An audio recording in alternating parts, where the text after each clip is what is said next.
Dear students, आज हम बात करने जा रहे हैं जो अपनी यूनिवर्सिटी CRSU जींद में 4th semester BA second year के जो पेपर हम पढ़ा रहे हैं वह social problems in India, Bharat में सामाजिक समस्याएं। तो जो ये पेपर हम पढ़ा रहे हैं असल में CRSU जींद यूनिवर्सिटी फॉलो करती है कुरुक्षेत्र यूनिवर्सिटी के सिलेबस को सोशियोलॉजी में, और वहाँ पर जो सिलेबस पढ़ाया जा रहा है एक यूनिक सी किताब उस पर हमें मिलती है। हालांकि किताबें बहुत सी और हो सकती हैं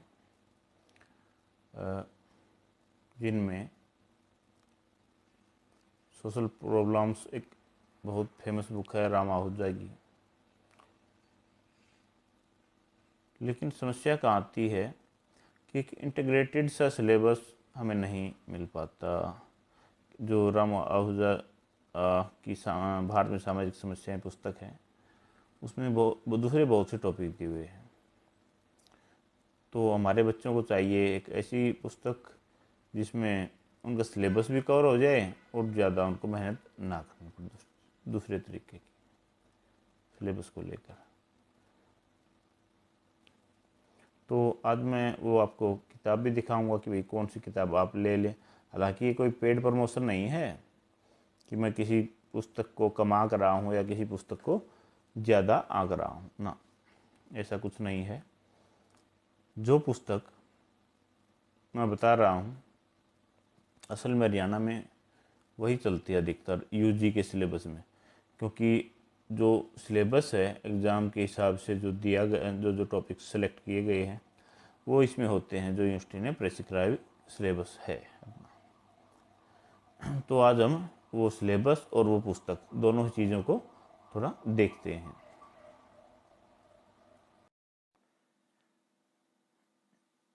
तो ये वो पुस्तक है भाई जो हम अपने 4th सेमेस्टर में पढ़ाने वाले हैं, social problems in India, Bharat में सामाजिक समस्याएं। ये पब्लिशर हैं इसके विवेक प्रकाशन, और लिखी हुई है ये डॉक्टर रविंद्रनाथ मुखर्जी की।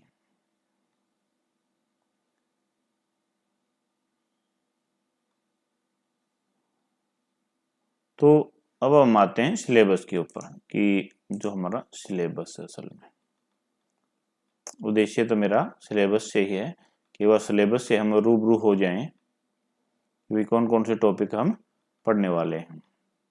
एग्जाम का पैटर्न वही रहने वाला है हमारा 80 नंबर थियरी का और 20 नंबर इंटरनल असेसमेंट का। इंटरनल असेसमेंट का जैसा हम जानते हैं हर बार ही देखते हैं कि 20 मार्क्स को किस तरीके से डिवाइड किया गया है, जिसमें हमें एक सेमेस्टर में 2 असाइनमेंट्स बना के देने हैं। ठीक है, पर्टिकुलर कोई 2 टॉपिक दिए जाएंगे आपको और उन टॉपिक्स पर हमें लिखना है कम से कम 10-10, 15-15 पेजेज उस पर लिखने होते हैं। तो एक हमारा क्लास टेस्ट होता है जो 5 नंबर का यहाँ पर है। तो 10 नंबर असाइनमेंट्स के, 5 नंबर टेस्ट के, तो बच्चे भाई 5 नंबर। 5 नंबर है हमारे अटेंडेंस के लिए।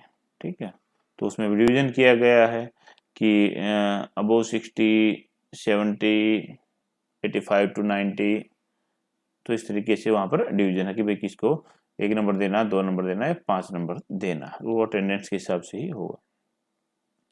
तो बात है हमारी थ्योरी की। तो अपनी इस पुस्तक में 2 तरह का सिलेबस, मतलब पूरे हरियाणा की सभी यूनिवर्सिटीज को ध्यान में रखते हुए इसका सिलेबस बनाया गया। पहला जो आप ये देख रहे हैं MD रोहतक, CBLU भिवानी और IGU मीरपुर जो रेवाड़ी के अंदर एक यूनिवर्सिटी है, तो ये उनका सिलेबस है। हम फॉलो कर रहे हैं भाई कुरुक्षेत्र यूनिवर्सिटी कुरुक्षेत्र के सिलेबस को, ठीक है। जो अपनी CRSU जींद है, तो रणवीर सिंह यूनिवर्सिटी जींद, वो कुरुक्षेत्र यूनिवर्सिटी के सिलेबस को फॉलो कर रही है, तो वहां पर उसी को हमने देखना है, दूसरी चीज हम नहीं देख रहे।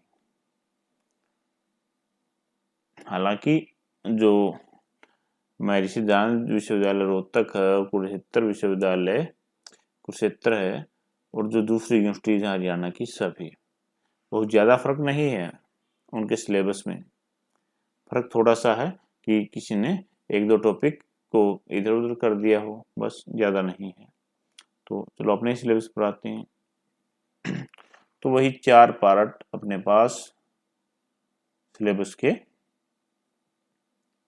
हैं, वही 4 यूनिट्स में हमारा जो सिलेबस है वो है। हर यूनिट से 2 क्वेश्चन आते हैं अपने पास, और एक क्वेश्चन आता है भाई 5th यूनिट, या एक क्वेश्चन ऐसा आता है जो कंपलसरी होता है, जिसमें हमारे पास शॉर्ट आंसर टाइप क्वेश्चन आते हैं। तो सबसे पहले अपने पास है यूनिट फर्स्ट में social problems, it's meaning and definition. सामाजिक समस्याएं किसको कहेंगे, उसको परिभाषित करना है। जैसे इंडिविजुअल की जो प्रॉब्लम वो सोशल प्रॉब्लम नहीं है, लेकिन अगर सोसाइटी के अधिकतर लोग उस चीज को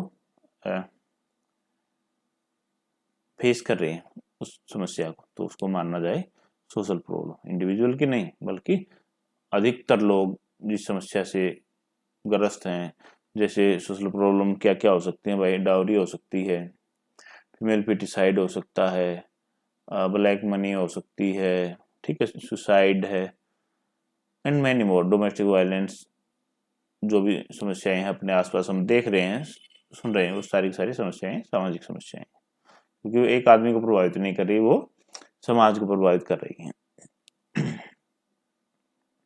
दूसरी चीज है importance of the study of social problems, कि जो सामाजिक समस्याएं हैं उनके अध्ययन का महत्व क्या है, भाई क्यों करना चाहिए। कोई भी विषय बनता है तो उसकी कोई जरूरत महसूस की गई है, तभी तो उसका उद्भव होता है। अगर जरूरत ही महसूस नहीं की जा रही है तो फिर उसका फायदा क्या है। कोई ऐसा विषय जो सोसाइटी के किसी भी काम का नहीं है, उसका विषय का कोई फायदा नहीं है। तो यहाँ पर सोशियोलॉजी का एक पर्सपेक्टिव है, समाजशास्त्र का एक दृष्टिकोण है, जिसको मद्देनजर रखते हुए, क्योंकि जो स्टूडेंट्स हैं सोशियोलॉजी के, जो छात्र छात्राएं जो विद्वान हैं, पढ़ते हैं, पढ़ाते हैं समाज के बारे में, वो बेहतर तरीके से समाज को समझते हैं। उनको पता है कि समस्या की जड़ें कहाँ पर हैं और किस तरीके से उनको समाप्त किया जा सकता है, उनका उन्मूलन किया जा सकता है, उनको कम किया जा सकता है। तो इसीलिए यहाँ पर सोशियोलॉजिकल पर्सपेक्टिव की बात की गई है, और इसीलिए एक सोशियोलॉजिस्ट को जो सामाजिक समस्याएं हैं उनके बारे में विचार करने के लिए चिन्हित किया गया कि वो विचार करें, ताकि वो बेहतर तरीके से इनको समझें और इनका हल सुलझाएं। उसके बाद हमारे यहाँ पर 3 छोटी छोटी थ्योरी डाल दी गई हैं पहली यूनिट में। पहली थ्योरी है एनोमी, उसको नियमितता कहते हैं, ठीक है। ये दुर्खेम, ठीक है, उनकी है, इमाल दरखाइम कहेंगे। और दूसरी थ्योरी है अपने पास डिफरेंशियल एसोसिएशन, इसको हिंदी में कहते हैं भाई विभेदक साहचर्य, ये सदरलैंड, ठीक है। थर्ड थ्योरी है थ्योरी ऑफ लेबलिंग, बेकर, ठीक है, हार्वर्ड बेकर की। इसको चिन्हीकरण बोला गया। लेबल, जैसे अपन लेबल देखते हैं कि हर चीज के ऊपर एक लेबल है भाई, लक्स की साबुन है, ठीक है, टाटा की टी है, कुछ भी है, और सब उन सब के ऊपर एक लेबल चिपका होता है, लेबल है उसकी पहचान है। तो वैसा ही लेबल यहाँ पर सोसाइटी में जो इसके मेंबर हैं उनके ऊपर भी लगता है, भाई अच्छा है, बुरा है, अपराधी है, कैदी है, तो वैसे ही हम भी करते हैं उनकी लेबलिंग, सोसाइटी करती है, हम तो क्या करते हैं। तो उसके बारे में थोड़ा सा पढ़ेंगे हम आगे जब चैप्टर शुरू करेंगे। जो यूनिट सेकंड है हमारी, वहां पर है हमारे पास स्ट्रक्चरल इश्यू कि जो सोसाइटी का स्ट्रक्चर है ना, ढांचा है, उससे जुड़े हुए मुद्दे क्या हैं। पहला जो है हमारे पास वो है इनइक्वलिटी ऑफ कास्ट, कास्ट और क्लास। कास्ट खासकर रीड है इंडियन सोसाइटी की, कास्ट जो स्ट्रक्चर वो रीड है, उसी के हिसाब से जो ताना बाना है वो हमारे समाज का है। अब बात करते हैं इनइक्वलिटी की। भाई not all caste are equal, some are impure and some are impure, तो अलग अलग तरीके के पवित्र काम उनको दिए गए हैं, वो जिनको वो निभाते हैं। लेकिन हालांकि आज उतनी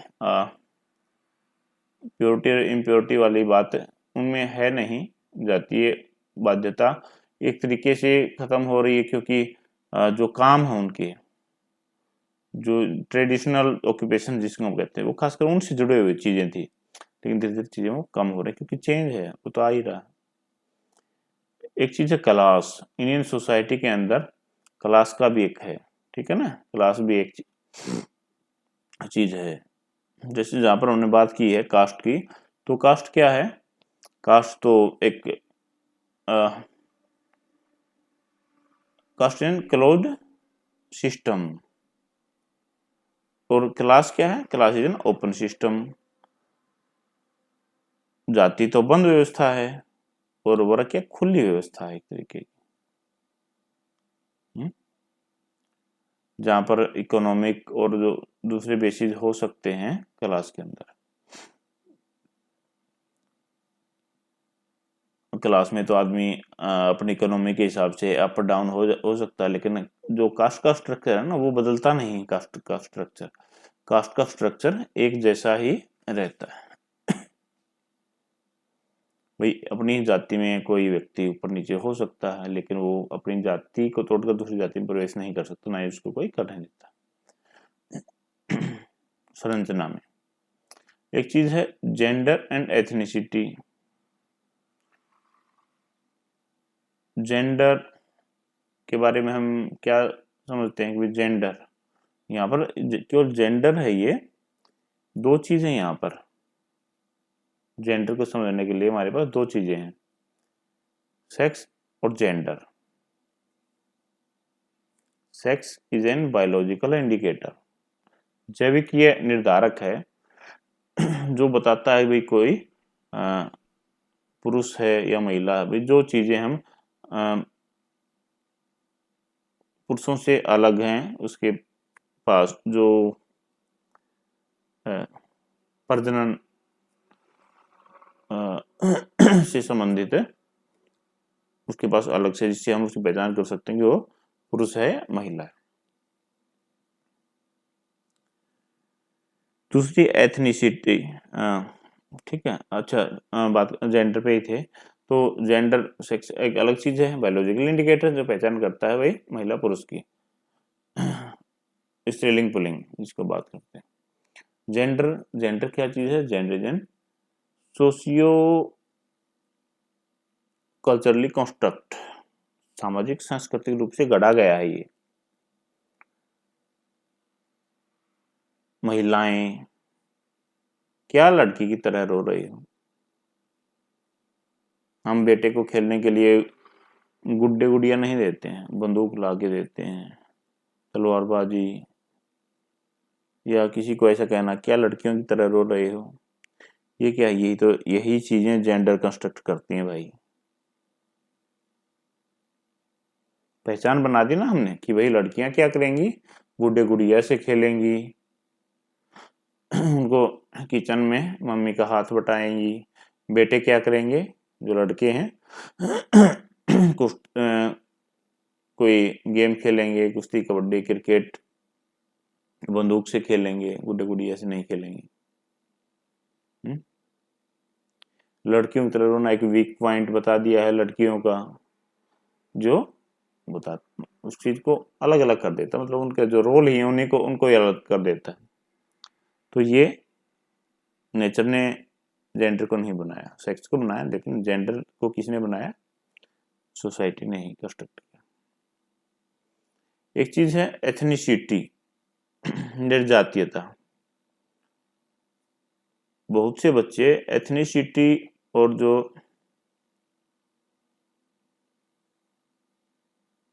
अपन ने इसको हिंदी में ट्रांसलेट किया, एथनिसिटी निर्जातीयता, तो निर्जातीयता जातीयता नहीं है,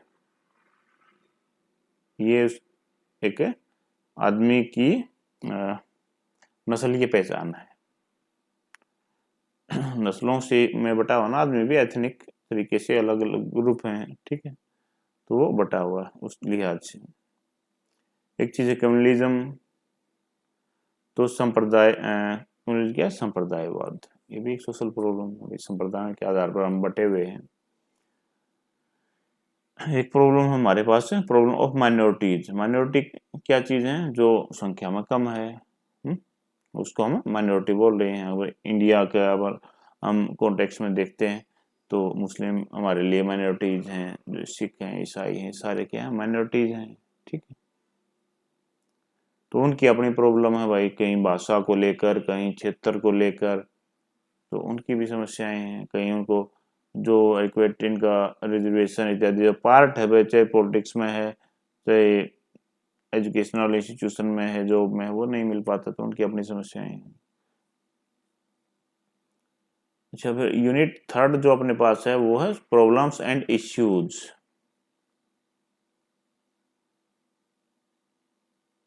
जिन्होंने बर्निंग इश्यू भी हैं आज के समय के। पहली चीज है फीमेल फिटिसाइड, कन्या भ्रूण हत्या। आज के समय की बहुत बड़ी समस्या भी है, वास्तविक समस्या ही है। क्यों समस्या है? हम देख रहे हैं सेक्स रेशो को, तो हम लोग सब समझते हैं ना कि सेक्स रेशो क्या चीज है, कि भाई कितने हजार पुरुषों पर कितनी महिलाएं हैं।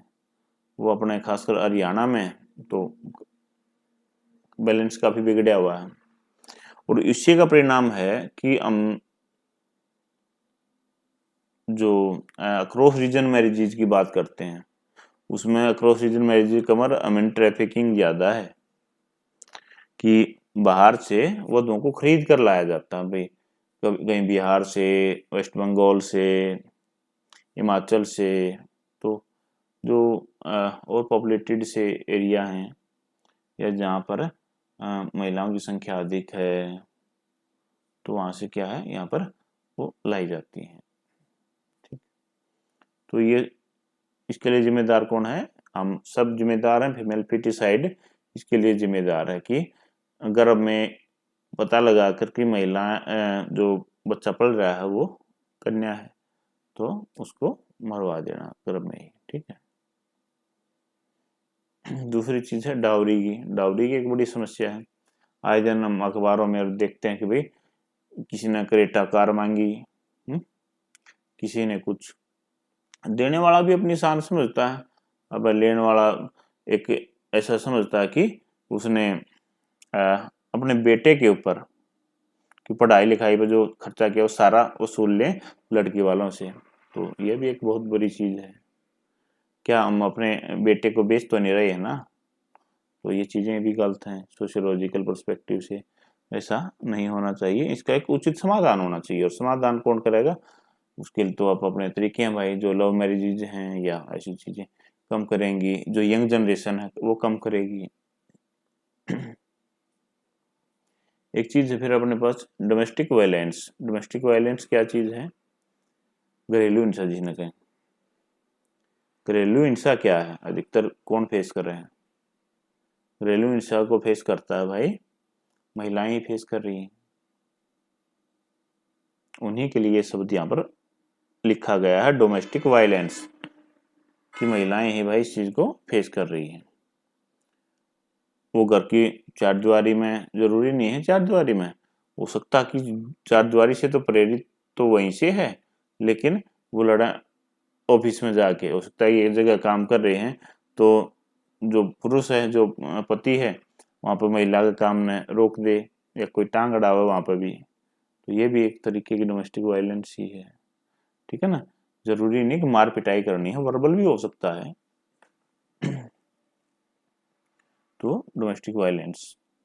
एक चीज है डाइवोर्स, तो ये चीज है तलाक जिसको हम कहते हैं, या विवाह विच्छेद। यह समस्या आज के समय में दिन बर दिन बढ़ती जा रही है। कारण क्या है? कारण तो बहुत से हो सकते हैं इसमें, भाई अनमैरिड मैरिज हैं, ठीक है, भाई बेमेल हैं, कोई हो सकता है कि बहुत सुंदर कन्या, वो कम पढ़ी लिखी है, लेकिन एक कुरूप जिसके पास सरकारी नौकरी है उसके साथ शादी कर दी गई है, नहीं मैच नहीं हो रही, कुछ दिन बाद झगड़े शुरू हो गए, तलाक तक पहुंच जाती समस्याएं। ठीक है, एक्स्ट्रा मैरिटल अफेयर्स हो सकते हैं भाई जिम्मेदार इसके लिए, परिवार के और लोग भी हो सकते हैं, तो डिवोर्स के पीछे डाउरी भी चल रही हो, कभी कंसेप्ट चल रहा, तो बहुत सी चीजें हैं जो डिवोर्स के लिए रिस्पॉन्सिबल है। एक चीज है प्रॉब्लम ऑफ एज।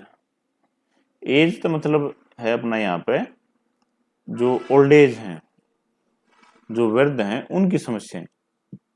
वृद्धों की क्या समस्याएं हैं? वृद्धों की समस्याएं बहुत सी हैं भाई। उम्र के साथ साथ आदमी की स्मरण शक्ति है, भाई काम नहीं कर पाएगा, भाई बॉडी पेन, मेमोरी भी वीक होती जाती है। तो अब इन सब समस्याओं को लेकर ओल्ड एज होम क्यों बन रहे हैं आज के समय में? ये तो समस्या है कि पेरेंट्स नहीं, जो यंग एज हैं वो अपने किसी भी तरह का इंटरफियर अपनी लाइफ में नहीं चाहते। यही बात हमने अपनी बेटियों को भी समझानी चाहिए कि भाई जो अपने सास ससुर हैं उनकी भी माँ बाप की जैसी सेवा करें।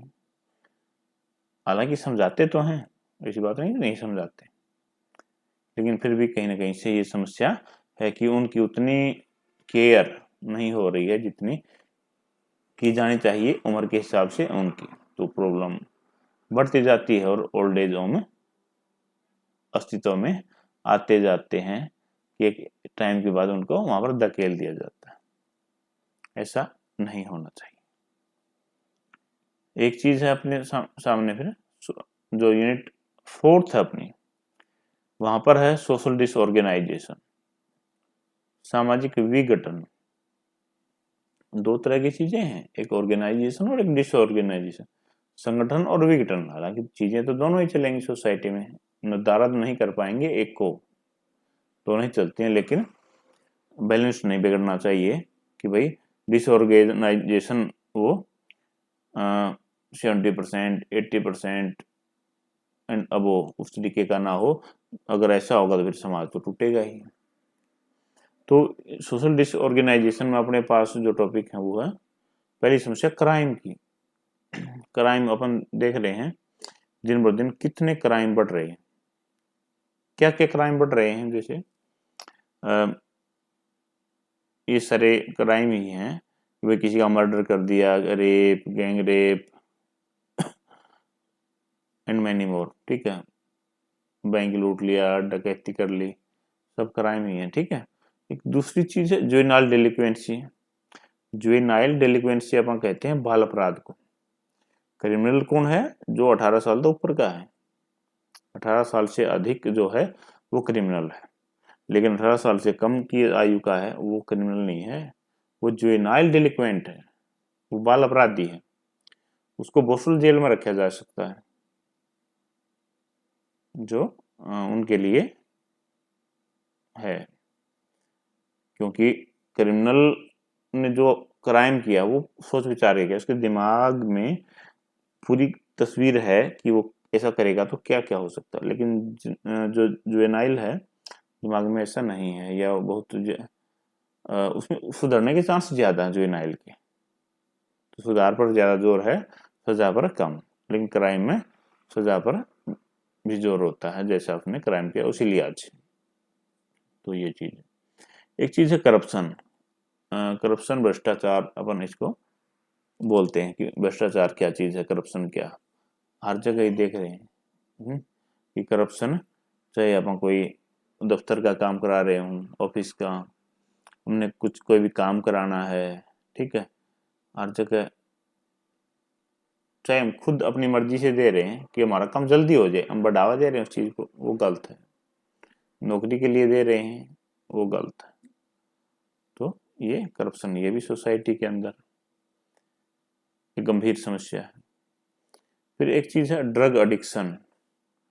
उड़ता पंजाब तो सब ने देखी होगी मूवी, नहीं देखी हो तो एक बार देखना जरा उसको, कि इस तरीके से हमारा जो यंग जनरेशन है, जिसके कंधों पर देश का भार है, वो कैसे बर्बाद हो रही है, जिनमें अफीम, बुक्की, हीरोइन और सबसे ज्यादा तस्करी भी इन्हीं चीजों की होती है, ठीक है ना, क्योंकि जो ड्रग्स हैं वो बहुत ज्यादा महंगे हैं और क्वांटिटी थोड़ी, लेकिन उनकी कीमत अधिक, आसानी से इधर उधर की जा सकती है, लेकिन ये हमारे यूथ को खत्म कर रहे हैं भाई, बिल्कुल। तो इस चीज का ये भी एक समस्या है यहाँ पर। एक चीज है सुसाइड। अब हम सब रोज देखते हैं, सुनते हैं आत्महत्या, सुसाइड, कि फलां ने सुसाइड कर लिया, फलां की बहू ने सुसाइड कर लिया, फलां के लड़के ने सुसाइड कर लिया, उसका सिविल सर्विस में चयन नहीं हुआ, उसने सुसाइड कर लिया। ये क्या चीज है? एक तरह का प्रेशर है व्यक्ति के ऊपर, क्योंकि जो सिस्टम के तहत वो उसको एक्सेप्ट नहीं कर पाते, सोशल सिस्टम के तहत कई बार व्यक्ति उसको एक्सेप्ट नहीं कर पाता ऐसा करना, और वो ऐसा काम कर देता है। पीछे हम देख रहे थे कि जो कॉटन सीड वाले महाराष्ट्र के और पंजाब के बहुत से जो किसान हैं, वो सुसाइड कर रहे थे। तो ये गंभीर समस्याएं हैं कि भाई खेती, हो सकता है कि भाई जैसे एग्रीकल्चर के ऊपर लागत बहुत आ रही है, कहीं से लोन ले रखा है, लेकिन फसलें बर्बाद होगी, तो ना चुका पाने की एवज में उन्होंने ऐसा किया। और भी बहुत सी समस्याएं आज के समय सोसाइटी के देख रहे हैं, लव अफेयर्स हैं, यूथ वो समझ नहीं सकते उन चीज़ों को भी, किस तरीके से सोसाइटी उनको व्यवस्थाओं को हैंडल करना, लेकिन वो अपना जीवन खपा बैठते हैं। ये भी एक सोशल प्रॉब्लम है। एक प्रॉब्लम है अपने पास प्रोस्टिट्यूशन एंड एड्स की। प्रोस्टिट्यूशन, ठीक है, वेश्यावृत्ति जिसको हम कहते हैं, ये भी एक सोशल प्रॉब्लम है कि कोई प्रोस्टिट्यूट क्यों बनती है, ठीक है। दो यहाँ पर हमारे सामने है प्रोस्टिट्यूशन में, एक फीमेल प्रोस्टिट्यूट है, एक जिगोलो जो मेल प्रोस्टिट्यूट है। तो और दूसरी जो एक प्रॉब्लम हमारे पास HIV एड्स की, ये प्रोस्टिट्यूशन से जुड़ी हुई है, लेकिन एक सोशल प्रॉब्लम, क्योंकि दो व्यक्तियों का कांटेक्ट, ठीक है, एक व्यक्ति का तो साइकोलॉजी संभालता है, लेकिन दो व्यक्तियों का किसी न किसी तरह कांटेक्ट एक दूसरे को प्रभावित करते हैं, तो भाई सोशियोलॉजी के दायरे में आ जाते हैं। तो ये भी एक समस्या आज के समय में, इसमें स्टिग्मा बड़ी एक समस्या है, सोशल स्टिग्मा, जिसको सामाजिक कलंक कहते हैं। अगर गांव में हमारे आसपास हमें पता चलता है कि फलां को एड्स है, तो एक सीधा सा हमारे दिमाग में एक विचार आता है कि उल्टे सीधे काम किए होंगे, लेकिन और भी कारण हो सकते हैं उसके लिए। हो सकता है ब्लड ट्रांसफ्यूजन, या शेविंग के दौरान दूसरे व्यक्ति का ब्लेड यूज कर दिया गया, या कोई और कारण हो सकता है उसके लिए। तो ये भी एक समस्या, सामाजिक समस्या है। तो हम किस तरीके से उसको अपनी नज़रों से गिरा देते हैं, और उसको संभलने का, जीवन जीने का बढ़ावा देने की बजाय हम उसको नज़रों से गिरा देते हैं, तो वो कई बार सुसाइड और इस तरीके की समस्याएं उनके सामने खड़ी हो जाती है।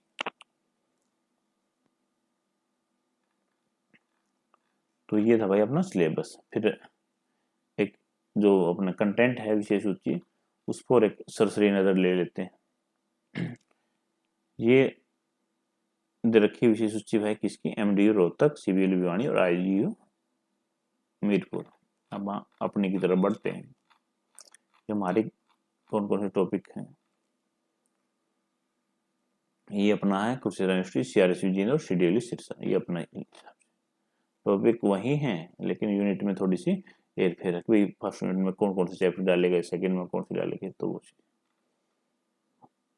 पहला जो चैप्टर है अपना वो सामाजिक समस्याओं के ऊपर, यूनिट 1 में, ठीक है, अवधारणा और समस्या जो बताई देते हैं हम अभी।